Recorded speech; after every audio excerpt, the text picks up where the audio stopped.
Infiniti appears to be finding its voice again as a brand ostensibly focused on performance. As evidence, we present, of all things, its new small crossover, the QX30, which was derived from the Mercedes-Benz GLA class platform, itself a derivative of Benz's CLA sedan. During our first drive of the 2017 Infiniti QX30 last year, we were particularly impressed by the more athletic QX30 Sport. Now that we've gotten a chance to strap our test equipment to one, we have the numbers to support those initial impressions. This represents a bit of redemption for the QX30 after the all-wheel drive model finished 4th out of 5 in a comparison test of baby Luxo crossovers.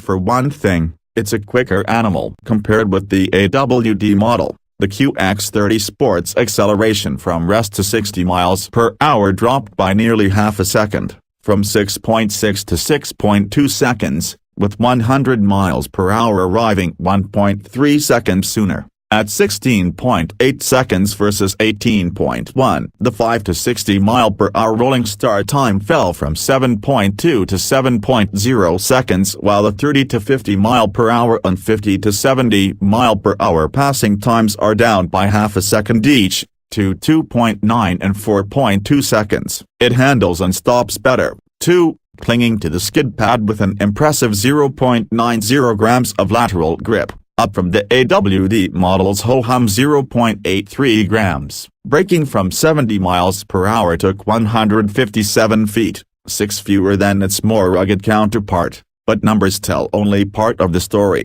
On the road, the QX30 Sport feels frisky and eager. The steering could use more feedback but is quick and direct, with linear responses and weighting that increases in concert with the driver's ambitions. Stability at triple-digit speeds is remarkable for a small hatchback, and at lower velocities, torque steer has been effectively quashed. And the brakes, upgraded with cross-drilled front rotors, are utterly spectacular. All the while, the suspension is firm, if occasionally harsh. While Mercedes-Benz provided Infiniti with quality bones, Stuttgart can't be credited with bestowing the QX30 Sport with the sum of its dynamic competence. Infiniti claims responsibility for the final tuning of pretty much everything tweakable, including dampers, bushings, springs, electrically assisted power steering, brake pedal feel, wheel size and design, tire choices, and more.